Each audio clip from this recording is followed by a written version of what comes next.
This is Karl Jaspers' philosophy, and Karl Jaspers is a German psychiatrist and philosopher. So first he was into psychology and psychiatry, and then he shifted to philosophy. Karl Jaspers had a strong influence on modern theology, psychiatry, and philosophy. Modern theology because among the many interests of Karl Jaspers was also interested in faith and what he calls the philosophical faith. And of course, I have already mentioned he was into psychology and psychiatry before he shifted to philosophy. So he's one of the first philosophers who used the term existentialist or existence. Of course, he has a different connotation of the existence. We will discuss that later. He spoke with authority to non-philosophic people or thinkers because of his deep and successful roots in medicine and psychology. By the way, he also studied medicine. For a time, he also studied law. So, Karl Jaspers was quite suspicious of the modern man's or contemporary man's overconfidence in science and technology.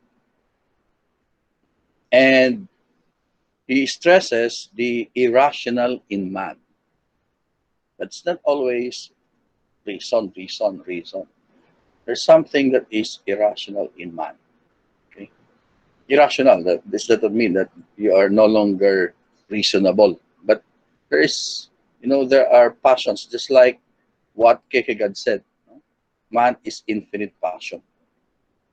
Jaspers was born in 1883 in Oldenburg.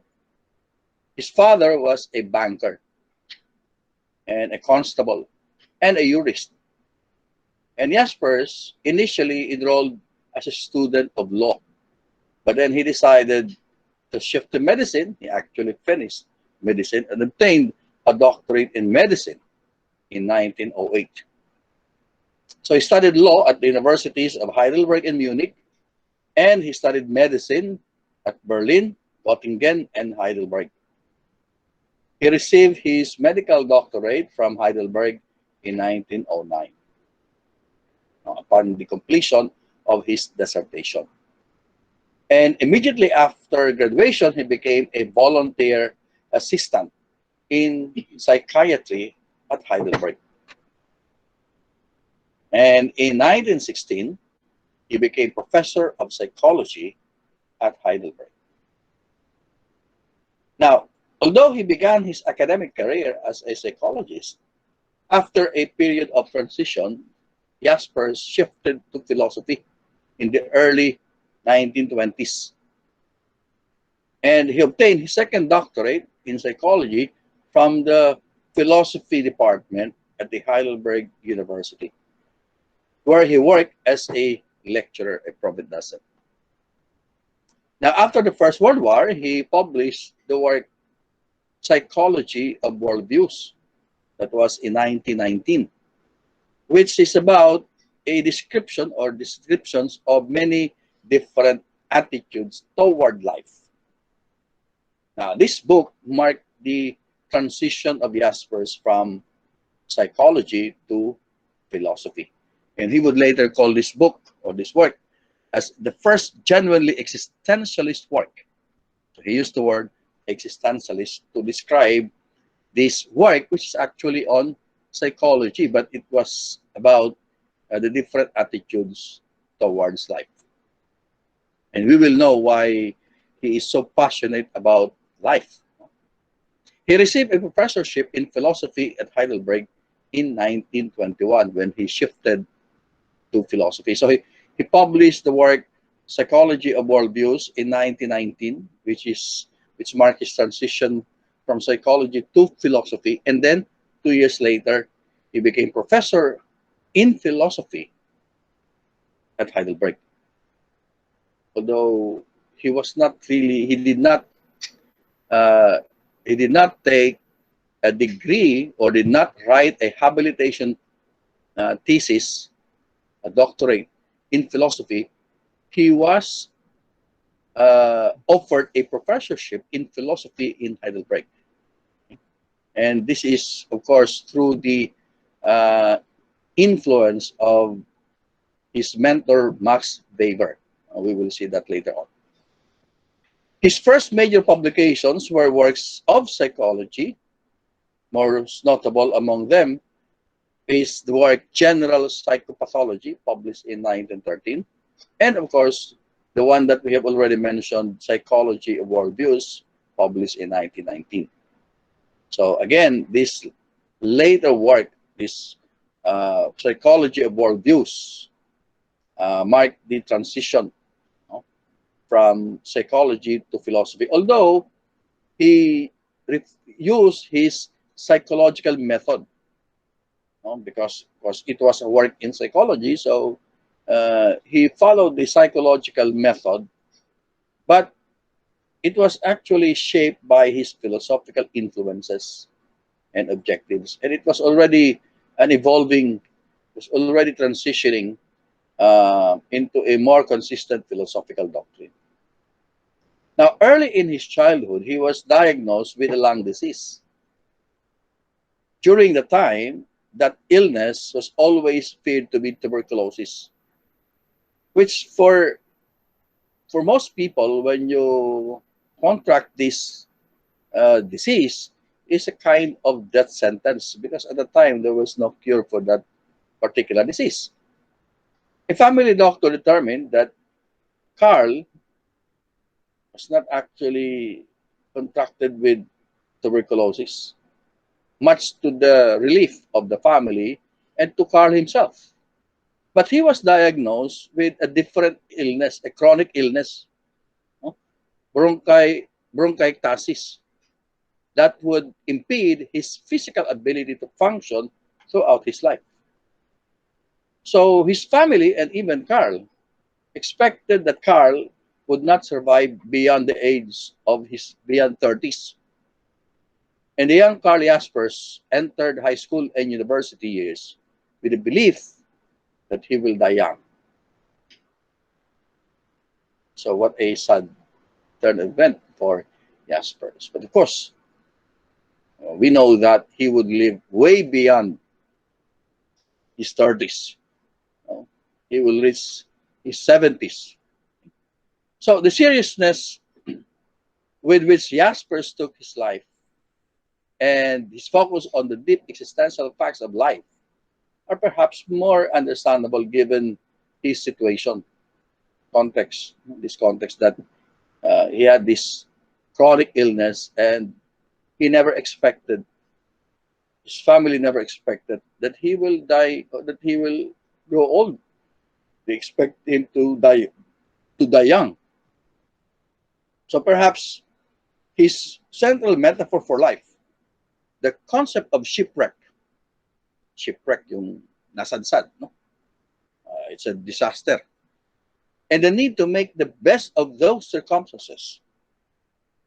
Put this can be understood given this situation or his life situation.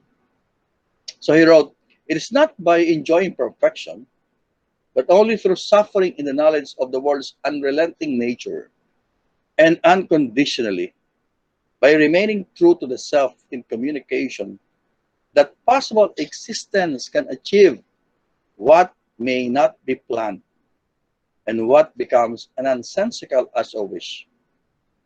In shipwreck, to experience being." So the notion of shipwreck, remember, imagine if you are in a voyage and then you you meet a shipwreck, it's a disaster. You cannot go on living. Okay, you cannot go on living. So you can compare that to the absurd of Kambu. It is something, of course, it's something negative. It is something not good. It's a disaster. But despite this, we can experience being. So Jaspers was always independent, refusing to join cliques of other boys. His interest in science and medicine likely stemmed from his admiration of his doctor who diagnosed his disease and, of course, who took care of him, and for his wish to understand more about his illness. Yet from the beginning, he was most fascinated with philosophy. The attempt to philosophize is for him to take life seriously and to think about its meaning. So although he was interested in medicine because, well, he admired a doctor that took care of him and he wanted to know the nature of his disease, but at the same time, he was more concerned with life. To philosophize is to take life seriously and to reflect on its meaning. So little by little, he gravitated to philosophy. And his philosophical ideas will actually be based on his personal experiences, especially the fact that he was diagnosed with this disease. So his move from psychiatry to philosophy in later years was not really a change in direction or some kind of a change in a career. But more importantly, it is the playing out of his lifelong philosophical seriousness. So if he ventured into philosophy, it was motivated by his passion, his seriousness for, for life. Now, in his book On My Philosophy, he wrote, this is some kind of an autobiography. On February 23, 1983, or 1883, I was born in Oldenburg, a son of Karl Jaspers, Sr., the former sheriff and later bank director, and his wife Henriette, née Tansen, born Tansen. I passed a well-educated or well-guarded childhood in the company of my brothers and sisters, either in the country with my grandparents or at the seaside, sheltered by loved and revered parents, led by the authority of my father, brought up with a regard for truth and loyalty, for achievement and reliability, yet without church religion, except for the scanty formalities of the Protestant confession. I attended the high school of my hometown and from 1901, the university. So the education of Jaspers was certainly extremely diverse and broad-ranging. One formative aspect of his education is the liberal democratic thought, which would have great influence in his political thought.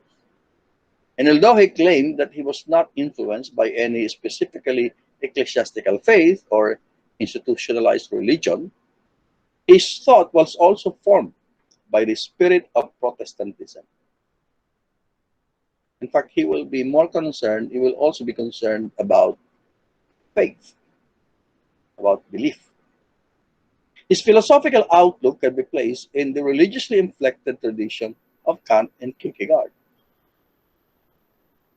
So there is some religiosity in the thought of Karl Jaspers. Jaspers' path to philosophy was not the usual one. He wrote, "My path was not the normal one of professors of philosophy. I did not intend to become a doctor of philosophy by studying philosophy.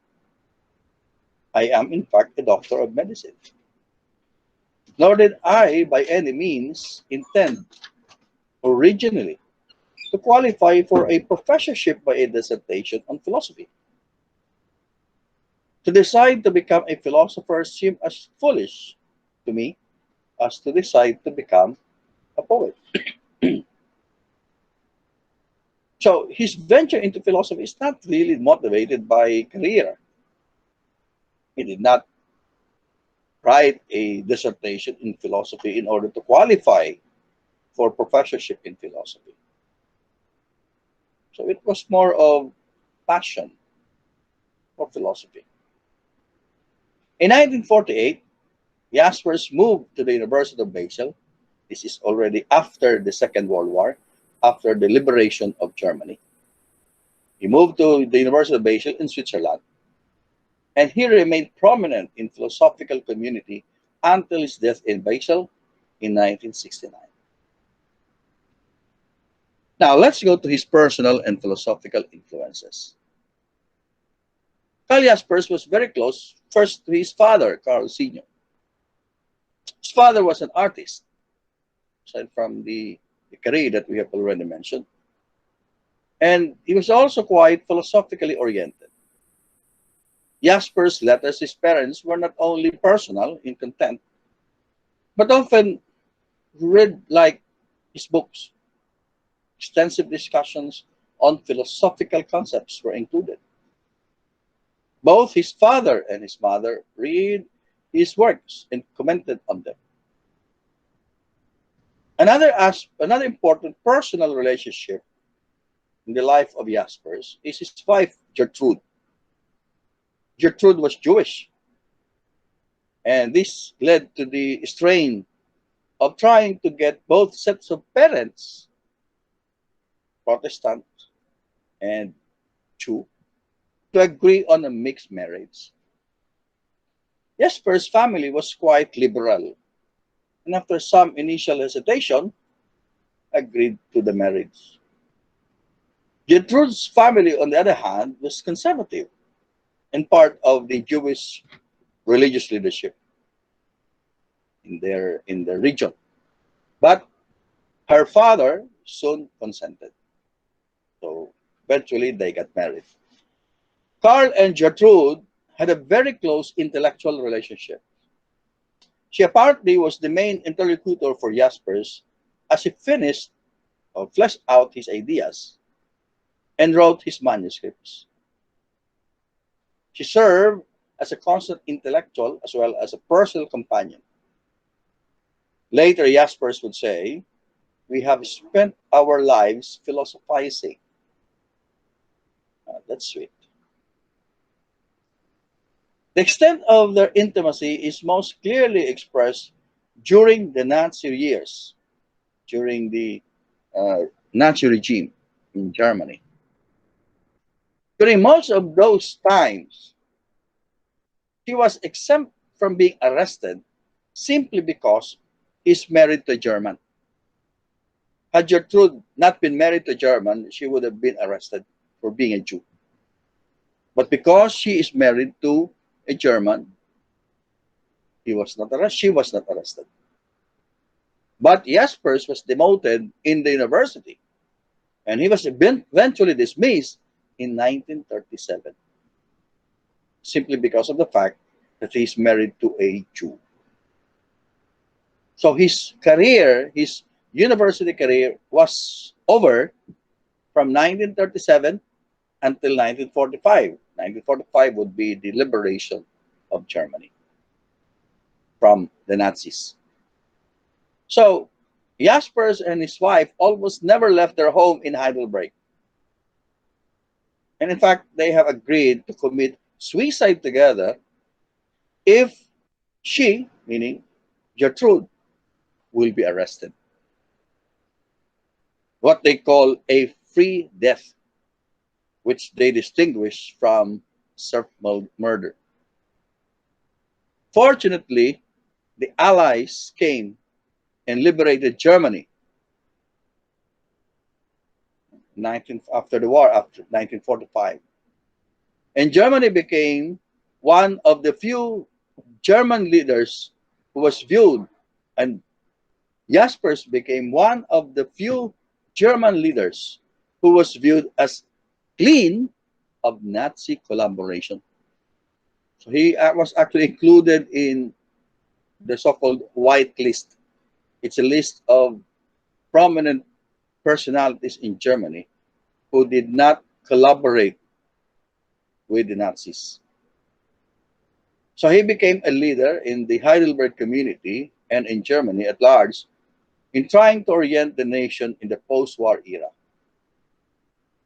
Jaspers immediately set about discussing the question of German guilt and began a dialogue that is still not finished until today. While he was working as a psychologist in Heidelberg, Jaspers came into contact with the sociologist and philosopher Max Weber and the other intellectuals who were grouped around Weber, and that includes Ernst Bloch, Emil Lask, Georg Simmel, and Lukács.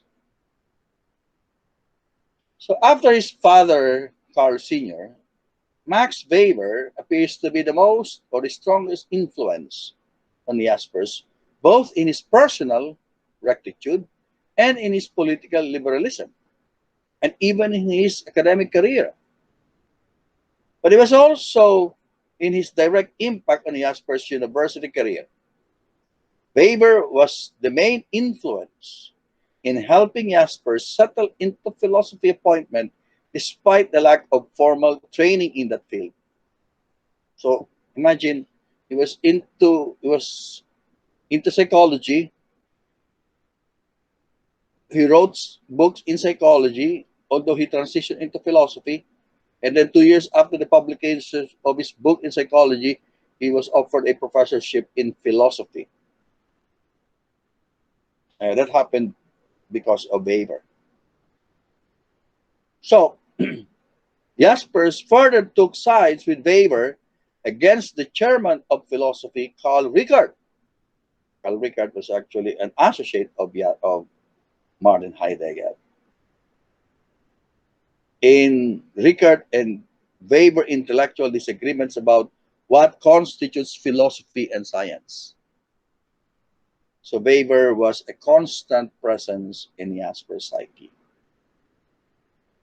At the political level, he integrated aspects of Weber's enthusiasm for heroic liberalism, responsible nationalism, and elite democracy into his own thought and attitude.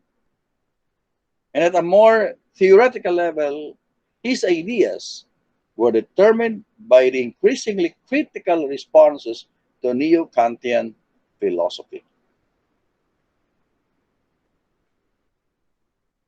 So, among his influences, for philosophical influences, first comes Kant.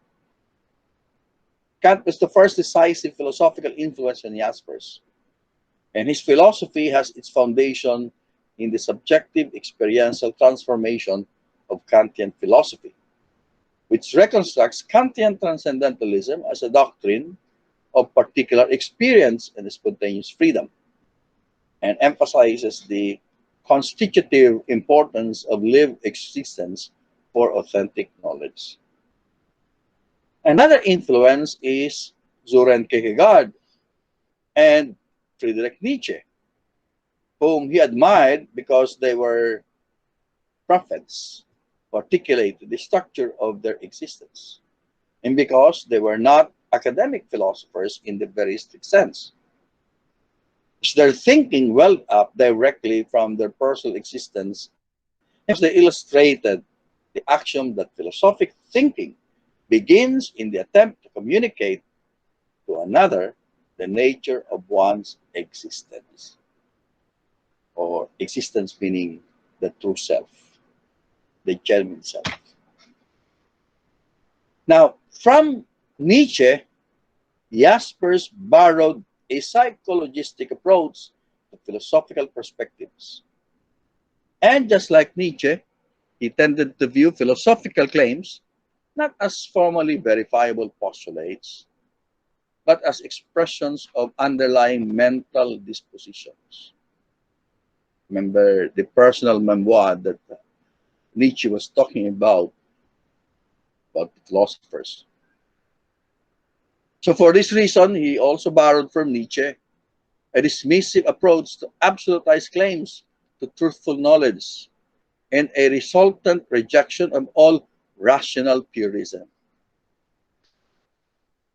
Most especially, like Heidegger, he took from Nietzsche a critical approach to the residues of metaphysics in European philosophy. And he denied the existence of essences which are external or indifferent to human experience. So the underlying concept or idea in the thought of Jaspers is experience, human experience, which he got from these existentialist thinkers, Kierkegaard, Nietzsche. Jaspers also clearly positioned his philosophy against many elements of Nietzschean legacy. Was clearly opposed to the naturalistic vitalism evolving from Nietzsche's work, because Nietzsche emphasized this vitality, this, well, you can call it this will to power that emerges from the Ubermensch. Why? Because Jaspers have the idea of the transcendent, which Nietzsche rejected. Okay. So, and also his emphasis on human subjectivity as a locus of truthful transcendence meant that Kierkegaard, and not Nietzsche, was the existential prototype of his work. Emphasis on human subjectivity, transcendence, concepts that he took from Kierkegaard. So although he was at times critical of the simple mysticism and the metaphysics of the natural process in Schelling's religious work, his metaphysical reconstruction of Kantian idealism rearticulated some elements of the positive philosophy of Schelling later in his career.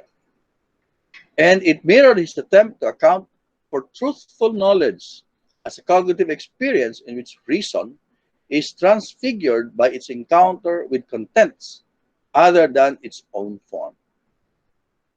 Jaspers adapted from Schelling a non-identitarian model of cognitive life, which views the truth or truthful knowledge as obtained through acts of positive interpretation and revelation at the limits of rational consciousness. So the influence also, well, another influence is Husserl. So we can see, we can imply some Husserlian influence into his thought. Although this is not really acknowledged, but Jaspers used Husserl's method of descriptive phenomenology and adopted Husserl's concept of intentionality as a central function of the self. The self, the term used by Jaspers is existence, the self. Husserl's ideas of the transcendental ego and transcendental consciousness conform to Jaspers' description of the inner self, or the true genuine self, which he calls existence. Jaspers did not establish a particular philosophical school or attracted some followers, and his works are not often the subject of high philosophical discussions. According to some writers, this is partly because some of the philosophers who enjoyed dominance, who enjoyed recognition in modern Germany, at least in the area of philosophy, like Heidegger and Lukács and Adorno, they wrote disparagingly about Jaspers. And they were often unwilling to talk or to take his work entirely or seriously. In other words, they never took Jaspers' philosophy seriously. One reason, perhaps, because he was from a different discipline, who only shifted transition into philosophy. Karl Jaspers is, in the world of the intelligentsia of academic philosophy, is a vague figure. Jaspers is likely better known among psychiatrists and psychologists than among philosophers. So here is the paradox. Perhaps one of the greatest existential philosophers of our age was not really a philosopher at all, but a physician, a doctor, or psychiatrist. A man who fully trained turned his back on his profession, psychology and psychiatry, so he could understand the nature of being. Thus, he turned to philosophy. He wrote in On My Philosophy, all in all intentness centered on my own private life, on the high moments of intimate communion with those closest to me, contemplation of the works of the Spirit, research, continual intercourse with things timeless, were the purpose and meaning of life's activities. Then in 1914, the World War caused a great breach in our European existence. The paradisiacal life before the World War, naive despite all its sublime spiritual quality, could never return philosophy with its seriousness, became more important than ever. I think every disaster or every low point in human life, people turn to philosophy. We become more philosophical when disaster, suffering, chaos, problems, calamities happen. To a great extent, my psychology had assumed the characteristics, without my being conscious of it, of what X subsequently called existence. It was an outline of the potentialities of the soul, which holds a mirror up to man to show him what he can be, what he can achieve, and how far he can go. Such insights are meant as an appeal to freedom, to let me choose in my inner action what I really want. But there was no true philosophy at the universities.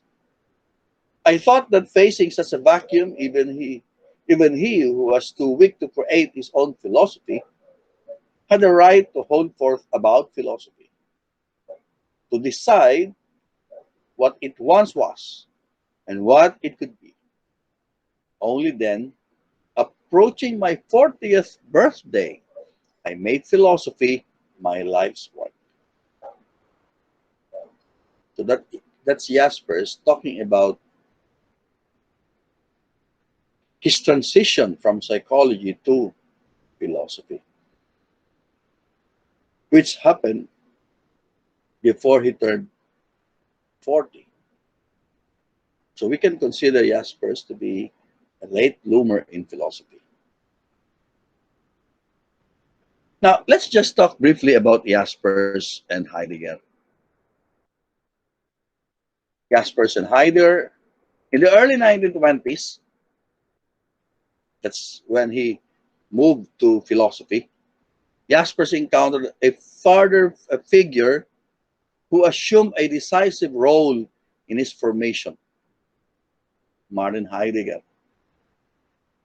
Heidegger directly determined the conceptual structure or underlying preconditions of Jaspers' work. In fact, we can say that many of the ideas that Jaspers would express later on have some connection with the ideas of Heidegger. But throughout their theoretical trajectories, the differences between Heidegger and Jaspers were in many ways greater than the similarities. The theoretical controversies between them eventually culminated in an embittered personal and political altercation, caused by Heidegger's publicly declared sympathy for the National Socialists in 1933. And that's when Heidegger joined the Nazi Party. And Jaspers felt personally threatened by Heidegger's infamous decision to support the Nazis. Because as I have said, he is married to a Jewish woman. and he had previously attached himself to eminent liberal politicians and philosophers, most notably Max Weber, who were vilified by Heidegger, and other intellectuals who were attached to the nationalists or the National Socialists. So he was in constant, was threatened by this. And we know that in 1937, he was demoted from the university, demoted in his position in the university. But despite their sour relation, Heidegger and Jaspers are usually associated with each other as the two founding fathers of existential philosophy in Germany. Heidegger, however, resented being described as an existentialist, wanted to be called an ontologist.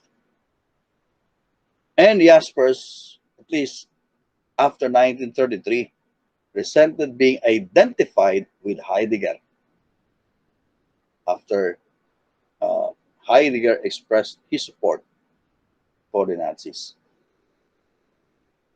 Even during the early friendship, Heidegger was very critical of Jaspers' philosophy. He wrote a commentary on psychology of worldviews, the work of Jaspers, which he published in 1919, in which Heidegger claimed that Jaspers' methodological approach remained ensnared in the falsehood of subjectivist metaphysics and Cartesian ontology, and that it illegitimately introduced the categories of Bavarian sociology into philosophical analysis. So there's a tension in Heidelberg in the university, especially in Heidelberg, about what really constitutes philosophy. And you can trace this back to the uh, debate between Weber and Rickert. So similarly, throughout his life, Jaspers kept a book of critical notes on Heidegger, and he routinely described Heidegger's fundamental ontology, that's the main position of Heidegger, in a tone of moral humanistic disapprobation. However, existentialism had certain unifying features, and many of these were common to both Jaspers and Heidegger, especially when they talk about existence. Although there's a difference, no?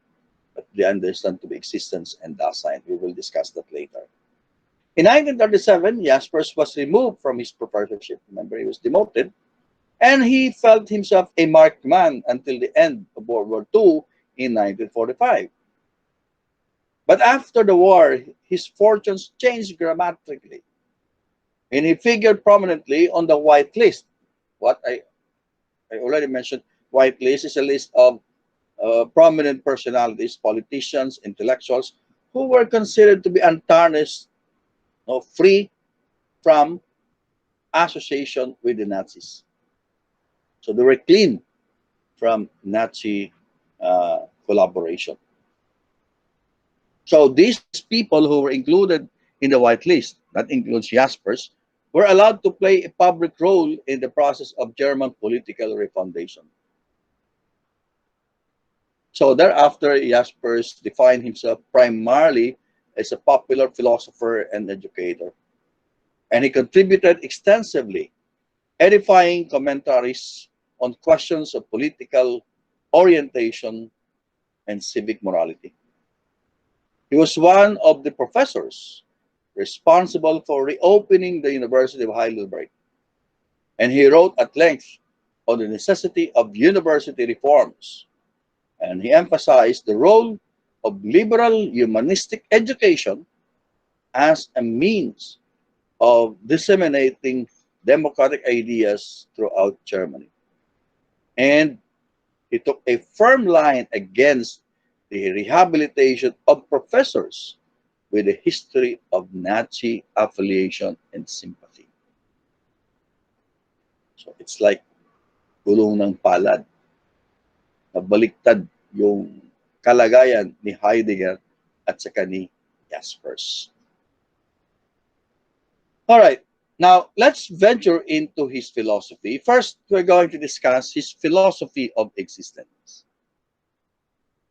Jaspers was one of the architects of contemporary existentialism, most especially in Germany, and one of the first philosophers to use the term existentialist. He used that to define his work in psychology. He was concerned with the contemporary political situation and wrote on the threats to man's integrity and fulfillment posed by the 20th century social, economic, and political institutions. And as I have already mentioned, he was quite suspicious of man's overconfidence in science and technology, and he stresses the irrational in man. For Jaspers, philosophy begins where reason has suffered a shipwreck. A shipwreck. It's a disaster. So when you're in a shipwreck, you cannot continue. The ship can no longer continue. So philosophy is an activity, a sort of becoming, and not a state of being or a body of facts. Philosophy is philosophizing, meaning to engage in philosophy is to act. No? To appreciate philosophic insights, we must arrive at them by ourselves. So to arrive at it, we have to reflect in order for us to arrive at a philosophical understanding or to come up with a philosophic idea. Philosophy must be lived, as we cannot meaningfully paraphrase its conclusion. Genuine philosophy arises directly out of the problems that confront the individual philosopher in his existential or historical situation. So we can see here that his idea of philosophy or of philosophizing is based on his personal experiences, based on his existential situation. Philosophy need not be metaphysics. The best that it does is to illuminate some of the potentialities of an individual existence, of man, an existence that is ineffable, unique, and free. So man is a unique individual. He is a free individual. Now, the real and valuable or the authentic in man is what he called existence. Existence is the self, the real, the genuine self. And existence as the genuine self is non-objective and it is unique. It is free. It is infinitely open to new possibilities. Our inner self is open to new possibilities. So you can see here some similarities with the ideas of Heidegger. The nature of the self discovered through illumination of existence, which discloses the possibilities of man. Now, that rings like Heidegger, right? Discloses the possibilities of man. That is, the possibilities of an entity that seeks understanding of self and of being. And the illumination of existence is access to the questioner himself. Sounds very Heideggerian, right? Now,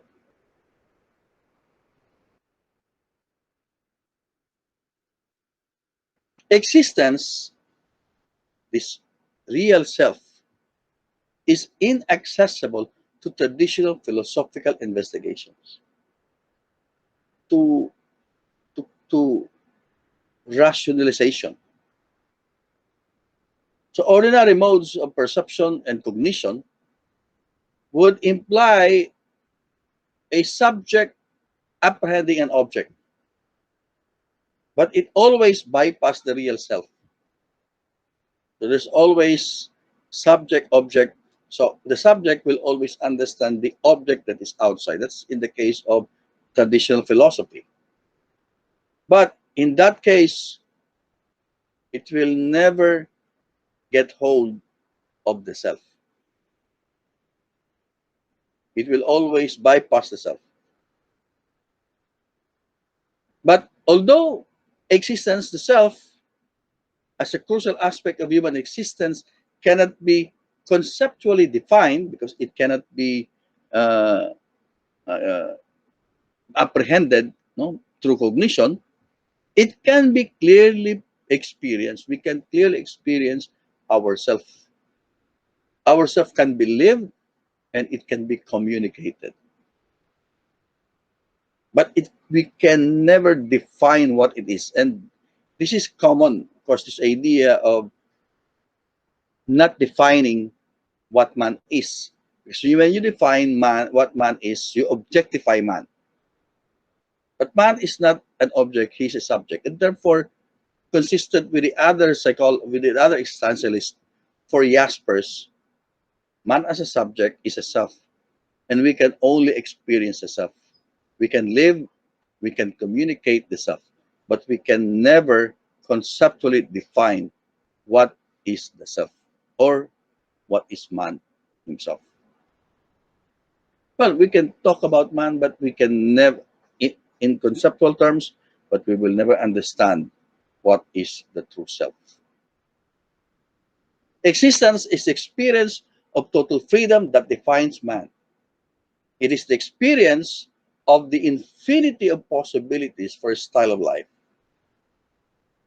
But it can also experience loneliness. It can be lonely and cry in the wilderness. And existence is what is eternal in man.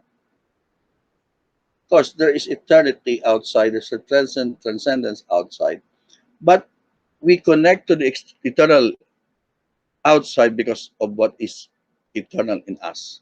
And what is eternal in us is our self existence. Now, existence is different from Dasein. Okay. So Dasein here should not be confused with the Dasein of Heidegger.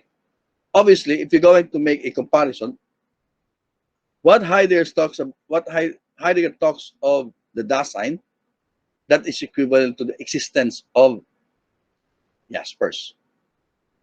Because Heidegger talks about possibilities, right? Opening, being disclosed to possibilities. That's what the Dasein does, no? To disclose its possibilities. Not only the possibilities of itself, but also the possibilities of other entities. Jaspers also used the word Dasein. But for him, Dasein means the temporal dimension of man, not the inner self. So Dasein is that aspect of man that has describable characteristics, and it is accessible to cognition. It is accessible to theoretical reflection. So you can define what a Dasein is, but you cannot define what existence is, because existence for Jaspers is the true self. So it must not be confused with existence, no? Which is the authentic ground of our being. If we confuse existence with Dasein, that would lead to materialism, and that would lead to shipwreck. Okay, so we cannot also ignore the Dasein. We need to recognize the Dasein, because if we fail to recognize the Dasein, then that will lead us to nihilism.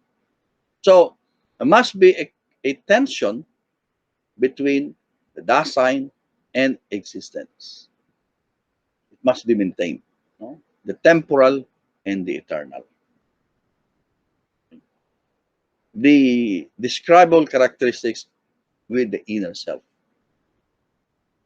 So human experience is rich in mysterious paradoxes and antinomies, such as those of freedom and coexisting with dependence or determination, There is the paradox or antinomies between communication with solitude, good with evil, truth with falsehood, happiness with sadness or grief, life with death, progress with destruction.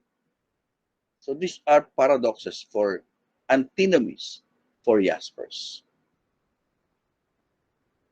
Now, what discloses our existence is reason or Vernoff. No? So we have to distinguish reason and intellect. So reason, Vernoff, well, maybe there's a better translation of Vernoff, but the translation is reason, no? To understand authentic existence. And it's the intellect, Verstand, that concerns itself with the pragmatic management of existence. The intellect is satisfied with practical results, while reason engages in endless searching. So existence is limited by impenetrable boundaries, or what he calls the boundary situations of his existence, of his life. What are these boundaries or boundary situations? To experience these boundaries is to exist, and to exist are one and the same. Meaning, we cannot avoid these boundary situations. These are limits. These are limits to our situation, to our life, to our existence. And to live authentically is to confront these boundaries or limits. Authentic existence will push back these limits as far as it can, but we have to accept, we have to live with them, we have to bear them. Now, what are these? One defining characteristic of man is his finitude. Finitude is a boundary situation. And man experiences finitude as a limit to his existence. And death is the most dramatic barriers of our existence. Want to live long, seek immortality, but we are temporal. We are finite. And there's no more dramatic barrier to our existence than death. So death becomes the source of anxiety. Because one day we're going to die. Our finitude is a limit to our existence. That's a boundary situation. So it becomes a source of anxiety. But it also elevates the spirit because it emphasizes the urgency of living authentically without postponement.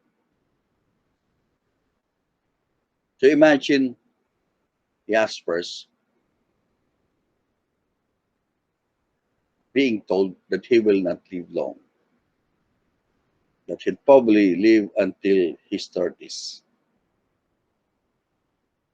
That could be a source of anxiety for his part. But it actually motivated Jaspers to search for the meaning of his life. So when he reached the age of 40, he was expected to die in his 30s, reached 40, so ventured into philosophy and think about the meaning of his life. Ventured into philosophy. Consciousness of the inevitable presence of death gives man courage and integrity. It gives him an authentic perspective on the things that matter most. So, if you are confronted by death, maybe death by a person very close to you, or maybe by your own death, you start to think about the things that matter most. Now, guilt is another important boundary situation. Man not only feels guilty, but because of his total freedom, is guilty. So freedom, limit of that is guilt. What's the connection? Well, because of freedom, it makes us realize that we could have chosen otherwise. We could have chosen otherwise. So ultimately, guilt can be removed. It must be accepted and can thereby become constructive. Freedom, you have to be responsible. And when you fail to exercise your freedom, guilt settles in. But it can also be constructive. Our guilt demonstrates the power that our freedom has over our destiny. We have to be responsible for our life, for our destiny. Now, another is the boundary of situationality. The fact that we are partially thrust and partially choose ourselves into a particular human condition. We wanted to be in a different situation, but we are here. We are born to this environment, to this family, to these people, to this culture, to this religion. We can be inauthentic and inevitably fall into these situations, or be authentic and make them happen. So, like what Sartre said, it's on us. The past will be constrained if we consider the past to be constraints. So our situation will also be a constraint if we define it as constraints. So it's up to us to live authentically or inauthentically. So these are boundary situations, and these are not just the boundary situations, because there are other important boundaries like chance, like suffering, conflict, etc. But again, everything is part of our existence. And it's up to us to give meaning, to live authentically. We have freedom.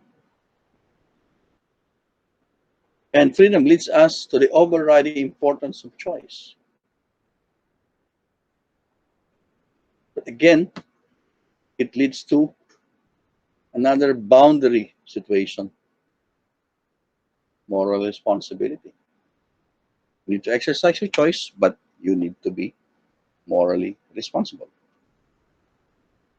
Now, let's talk about freedom. So you situate freedom in ethics. In ethics is the exploration of the experience and the potential of free will. Freedom is identified with choice, awareness, and selfhood. And to choose means to be free. And man's freedom is his being.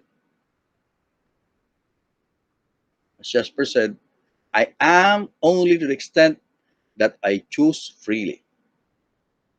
To be conscious or to be is to be conscious that one is free.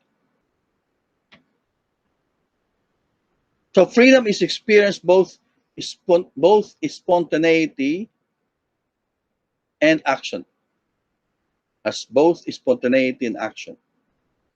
It is thus more important to act than to observe. To know and use my freedom is the very reason of the illumination of existence. So whenever I choose, I act. I am conscious of my action. And I am aware of the values involved.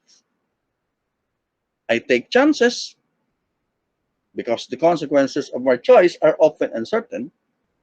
And I realize that commitment to some value is unavoidable.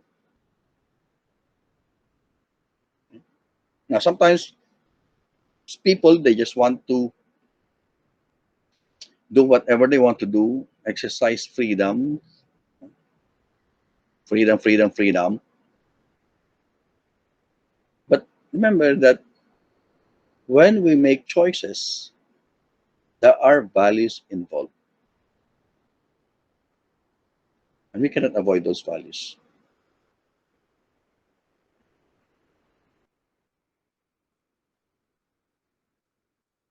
Now, the presence of anguish partially outlines the nature of my freedom.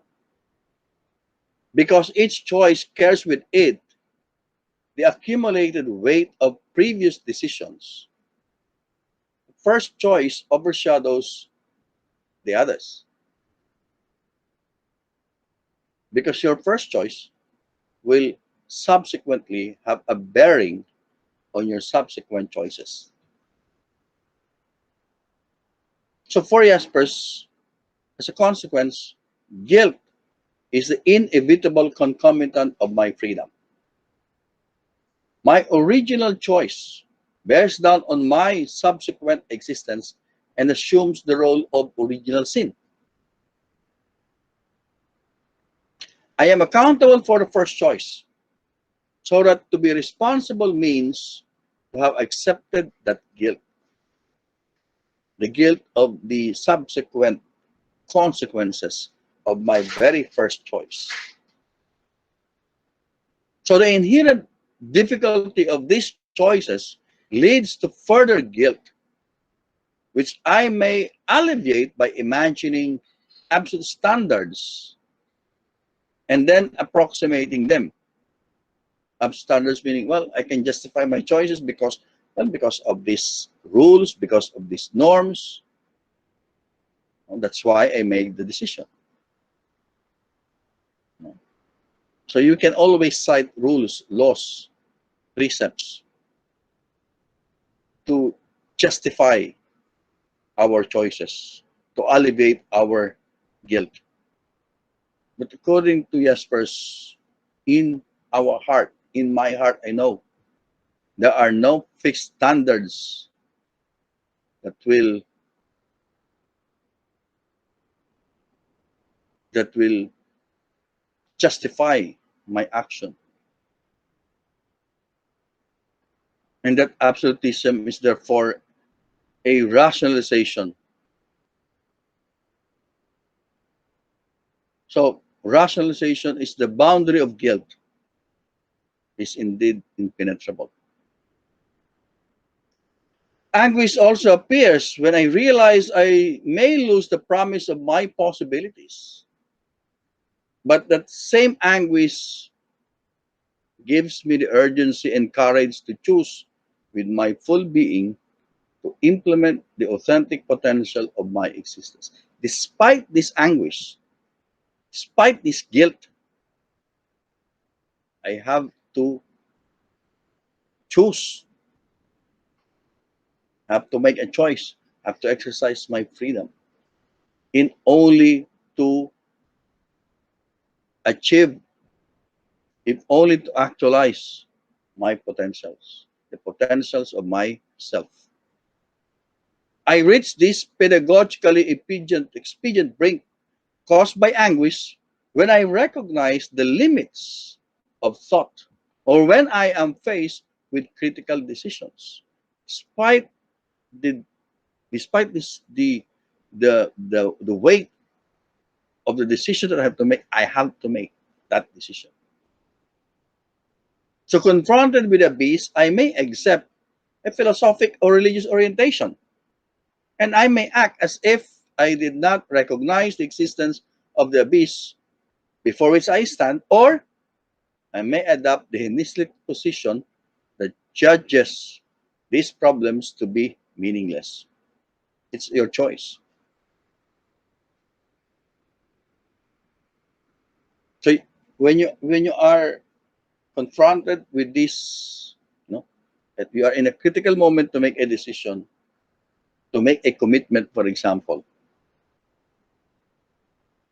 you would want to have some philosophical or religious grounding, so you can ground your commitment to some religious orientation, or you may just ignore it, or you may adopt a nihilistic position that these philosophic or religious orientations, they're meaningless, and I will just have to make my choice. But regardless whether you accept the religious orientation or not, you have to make a choice, because that will be the basis of your authentic existence. But some people recognize, accept their faith as a basis of their decision, and they attain authenticity. Some other people will say, well, I don't need this religious orientation. I will just have to make my decision, be an overmensch, and live authentically. Whichever, that's the basis of your authentic existence. Now, let's go to the next. Transcendence and the encompassing, not encompassing, encompassing. When a man reflects on his freedom, he experiences it as a gift, and he vaguely realizes that he does not stand alone. That gift points vaguely to an ultimate horizon as its source and foundation. And this ultimate horizons is what Jaspers called the transcendence. The awareness of transcendence can also originate in the consciousness of our finitude. For finite, there must be a realm, a being that is infinite, that is beyond, that is transcendent. So through our boundaries or limit situations, we recognize the infinite possibilities within us. So while the transcendence can be recognized something that is outside of us, but there is also a transcendence inside of us. The world itself points to a region beyond. Transcendence points to power, by virtue of which man exists. And when confronted with these clues, man is free to pursue or ignore it. So man can either recognize the transcendence or simply dismiss it.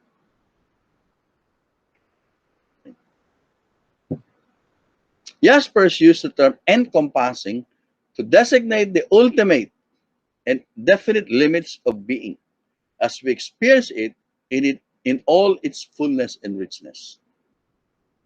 The encompassing. We can say the encompassing could be likened to the Brahman. Such limits surround, envelop, and suffuse all that there is.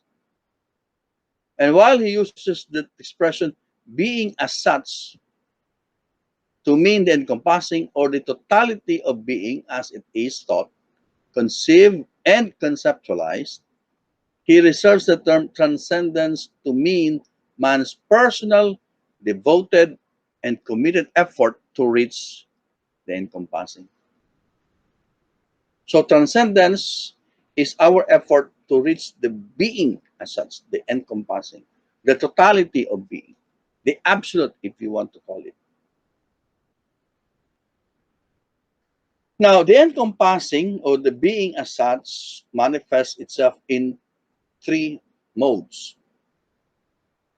First, the total encompassing of the world. The world. the empirical world, the world of ordinary and scientific experience,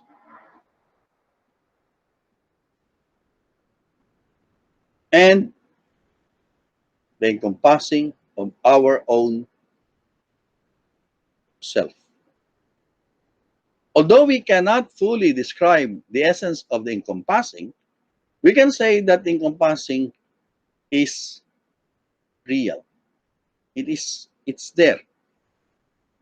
So in a sense, I and the world are identical with encompassing. In encompassing, the distinction between subject and object disappears because both are manifestations of the same encompassing.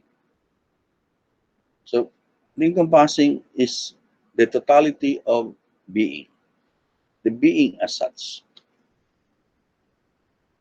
And our attempt to reach that is our transcendence. Of course, we can also refer to the sentence and transcendence as that horizon. We always want to pursue the horizon, but we can never reach it. So should not view the encompassing as one object among many other objects, because it is all of being. It is all of reality. It is all of reality, and it is the differentiations within that reality or within that being. The encompassing is also beyond idealism, materialism, positivism, and naturalism, because all metaphysical positions are events within the encompassing. Man can search for transcendence and reach the encompassing by different means. He can explore the world as science does, and in that way he achieves a worldview. Or he can search for it by examining the relation between himself and the world. And in that way he finds epistemology, ethics, and psychology. And thus he achieves an illumination of existence. And finally, he can also search for God and deal directly with the problem of penetrating being itself. But we must never succumb to the error of identifying the encompassing with a particular substance or substratum of the world. It's not a substance, it's a whole of reality.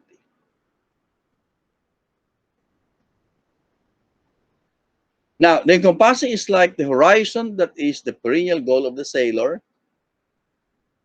It always shows itself, yet forever inaccessible. The encompassing manifests itself through one, footsteps of God, through analogical predication, through symbols, or through ciphers, signs, codes. Major purpose of metaphysics is the discourse of the ciphers that manifest encompassing. But in the end, metaphysical elucidations of the ciphers is highly personal undertaking. So ciphers may appear suddenly and simultaneously in the presence of empirical facts. For example, a beautiful landscape or a flowing river. So you may encounter the encompassing in a beautiful landscape. Or you may encounter the encompassing may manifest itself in, say, the beauty of nature, the flowing of the river, maybe the sunset, maybe when the sun rises. These are ciphers. These are sort of codes that allows us to experience the encompassing. So there are many manifestations of the encompassing. Encompassing may appear in art forms, or in religious myth, or in dogmas, or in theological disputations. They may become manifest in symbolisms of the history of philosophy or in metaphysical systems. They may also appear through reflections on the mystery of being as well as on the death that awaits every man. There are many manifestations of the encompassing. All right, let's move on to the next, the basic questions of philosophy. This is the last 2 pages. I hope you are still there. Let me just check if you Opo, have Doc. so, okay. I will go to your questions later on. No? So I will finish first my presentation, and then we will have an hour of discussion.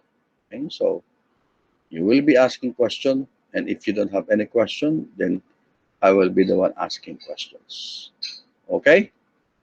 Still there? Ramdam muna kayo. Baka wala na akong kausap dito. Yes, sir. Yes po, Yes, Doc. sir. Doc. Yes Yes, sir. po. Nandito pa po. Okay. Yes po, Doc. Ah, sandali. Magbibigay lang ako ng test dito. Tingnan natin kung sino yung mga naandito sa ating nakikinig pa. Dapat next time dapat pala nire-record ko ito tapos habang pinapanood nyo gaya nung dati, di ba? Nagtatanong ako. Wala kasi akong time mag-record na yun. Daming ginagawa.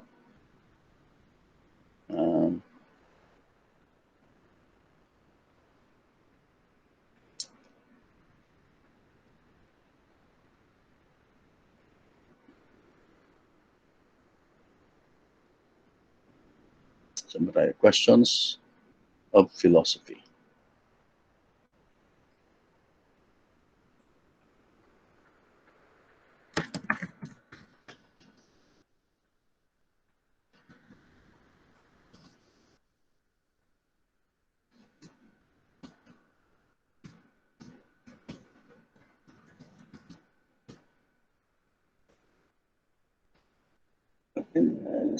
Let's just check kung sino nakikinig.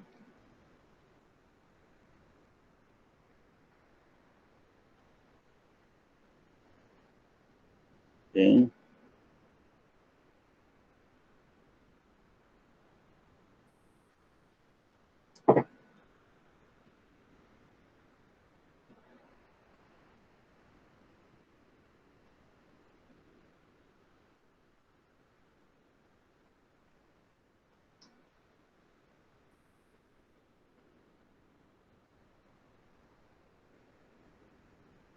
Mm-hmm. Ilan yung sumagot? 20? Nasaan yung iba? Mm-hmm.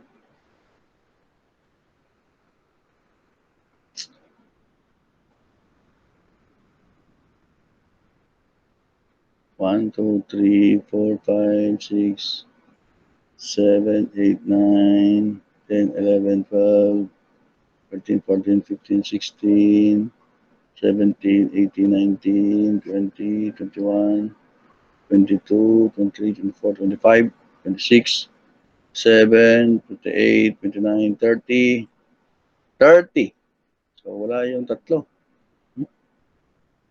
Okay. Let's continue. Basic questions of philosophy. Okay. So again, we go back to what's philosophy for Jaspers. So he wrote, philosophy grew in me through my finding myself in the midst of life itself. Philosophical thought is a practical activity, although a unique kind of activity. Philosophic reflection is an accomplishment by which I attain being and my own self, existence. For Jaspers, philosophy as practice does not mean its restriction to utility or applicability. Philosophizing is the activity of thought itself, by which the essence of man in its entirety is realized in the individual man. So the purpose of philosophizing is to really focus on the self, to discover the self, to discover one's existence. The activity originates from life in the depths where it touches eternity inside time, not at the surface where it moves in finite purposes, even though the depths appear to us only at the surface.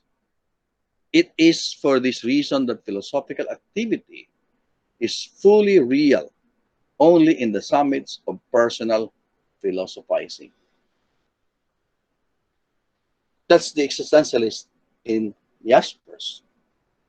Because for him, philosophy is really about the person, about the self.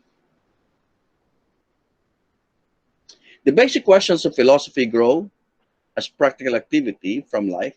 Hence, their form is at any given moment in keeping with historical situation. But this situation is part of the continuity of tradition. Now, Kant formulated the basic questions as part of that of the continuity of tradition. What can I know? What shall I do? What may I hope? And what is man? According to Jaspers, in the world, man alone is the reality that is accessible to me, myself. With man, we experience presence, nearness, fullness, life, etc. Man is the place at which and through which everything that is real exists for us all. So to fail to be human would mean to slip into nothingness. What is and can become is a fundamental question for man. Man, however, is not a sufficient separate entity, but constituted by the things he considers his own. In every form of his being, man is related to something other than himself, as a being to this world, as consciousness to objects, as a spirit to the idea of whatever constitutes totality as existence, transcendence. Man always becomes man by devoting himself to this other. Only through his absorption in the world of being, in the immeasurable space of ideas, of objects, in ideas, in transcendence, does one become real to himself. If he makes himself the immediate object of his efforts, he is on his last and perilous path. For it is possible that in doing so, he will lose the being of the other, and then no longer find anything in himself. If man wants to grasp himself directly, he ceases to understand himself, to know who he is and what he should do. Man strives more decisively whenever than ever for a certainty that he lacks, for the certainty that there is that which is eternal, that there is a being through which alone he himself is. And if the deity, meaning God, if there is a deity, then all hope is possible. There is a God, all hope is possible. And therefore the question, what is man, must be complemented by the essential question, whether and what transcendence is. The thesis becomes possible. Transcendence alone is the real being. That the deity suffices. To be certain of that is the only thing that matters. Everything else follows from the transcendence or the existence of transcendence. Man is not worth considering. In the deity alone, there is reality, truth, and the immutability of being itself. In the deity, there is peace, as well as the origin and aim of man, who, by himself, is nothing. and what he is only in relation to the deity or to the transcendence. So for, you see here the religious orientation of Jaspers. Man is because of his relation to the transcendent. In philosophy, man is not a species of particular existence beside other existence, but he becomes clear to himself as something unique, something all-enclosing, something completely open, as the greatest potentiality and the greatest danger in the world, as being the exception of being, as the communication of scattered being, which in him reveals itself to itself. Now, finally, let's talk about his religion. The central idea in Jasper's philosophy of religion is the concept of philosophical faith. First, philosophical faith means that true philosophy should be guided by a faith in the originary transcendence of human existence. And that philosophy, which negatively excludes or ignores its transcendent origins, falls short of its highest task. Of course, some people will not be happy about that, some philosophers. Second, it also means that true philosophy cannot simply abandon philosophical rationality for positively disclosed truth contents or dogma, and that the critical function of rationality has a constitutive role in the formation of absolute knowledge. Jaspers insisted that faith needs philosophy, and faith devalues its contents wherever these are dogmatically or positively proclaimed. So, one, true philosophy must be guided by faith. Philosophy must recognize the transcendence, otherwise it fails in its highest task. Second, faith needs philosophy because the contents of faith must be considered philosophically. There must be a philosophical rationality in order for us to understand the contents, the truth, the dogma. Philosophical faith also indicates that the evidences of faith are always paradoxical and uncertain, and that those who pursue knowledge of these contents, the dogma or the doctrines, must accept an attitude of philosophical relativism in discursive exchange. Relativism because we cannot absolutize everything. If faith results in dogmatism, it immediately undermines its claims to offer transcendent knowledge. Philosophical faith is therefore not a doctrine of factual revelation or accomplished transcendence, but a guide to transcendent communication, which balances the element of disclosure in faith with a critical philosophical veto on the absolutism of religious dogmas or claims, and which consequently insists that transcendental knowledge must be accepted as relative and incomplete. I think we can further explain it by saying that relative in the sense that we cannot fully attain absolute knowledge, complete knowledge of, of what is transcendent. That's why we have to accept some incompleteness. Philosophical faith consists in the convictions that man is open to transcendence and consequently wills infinity. That there is in fact a transcendence to the ordinary world, when that personal freedom is to be maintained and respected, and that man, as he finds himself, is inadequate, incomplete, finite. That man can only rely on help from transcendence. and that the world is grounded and supported.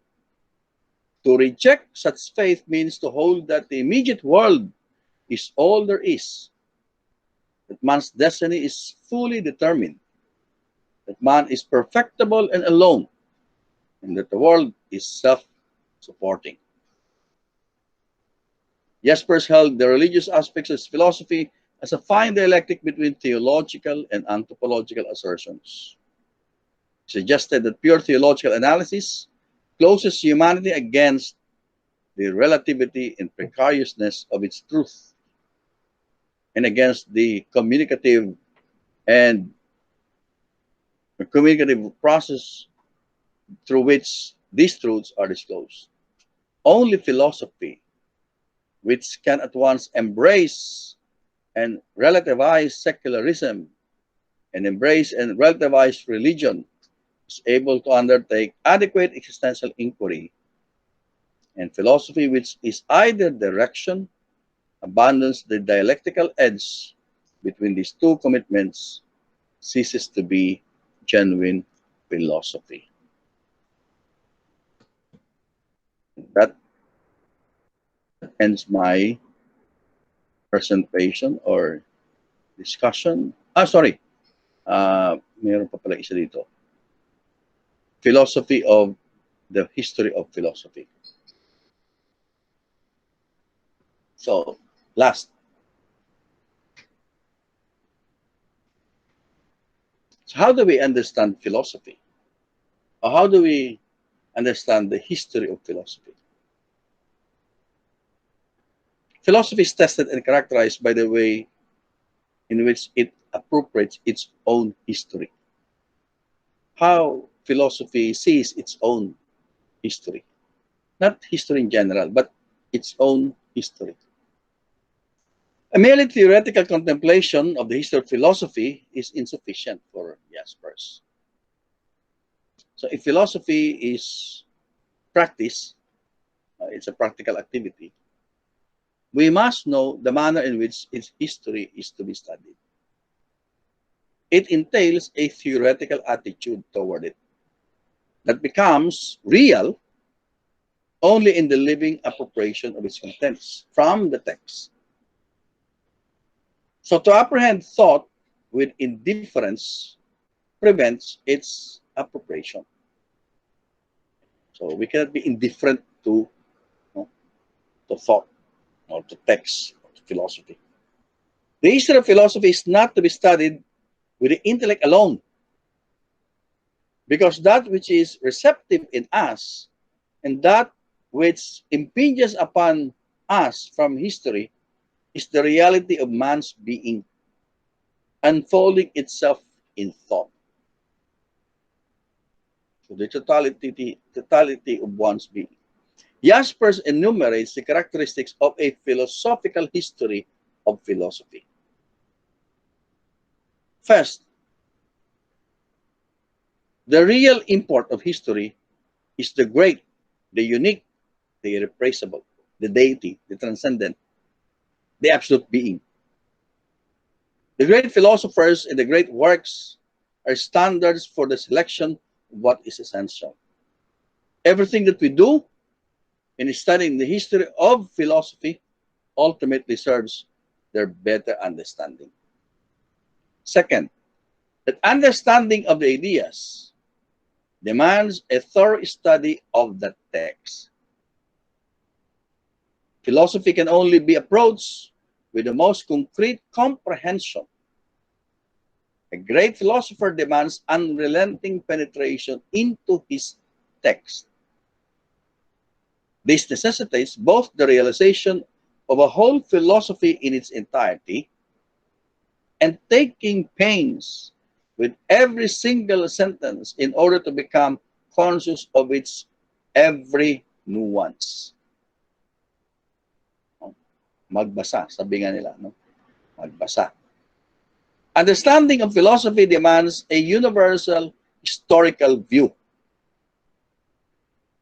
You cannot just study one particular text and just concentrate on this text. You have to see that, no, in the bigger context. A universal history of philosophy the history of philosophy must become one great unity. Philosophizing, as it occurs in its historical stage, involves the penetration without limit into the unity of the revelation of being. So it will help if we don't just focus on one particular historical stage. We have to see how this particular historical stage or epoch relates, connects with the other epochs. Because all the historical epochs in philosophy would actually be a revelation of what being is. Fourth, the philosopher's invisible realm of the spirit. The philosopher lives, as it were, in a hidden, non-objective community to which every philosophizing person secretly longs to be admitted. Where is the philosophical traditions, schools? Philosophy has no institutional reality and is not in competition with the church, the state, the real communities of the world. Any objectification, whether it be the formation of schools or sects, is the ruin of philosophy. For the freedom that can be attained in philosophizing cannot be handed down by the doctrine of an institution. It's a very nice statement. The freedom that can be attained in philosophizing cannot be handed down by the doctrine of any institution. The universal historical view is a condition for the most decisive consciousness of one's own age. What can be experienced today becomes fully tangible only in the face of humanity's experience, both those which can no longer be relived and those which become a living experience for the first time this very day. Only through being conscious, can the contents of the past, transmuted into possibilities, become the fully real contents of the present.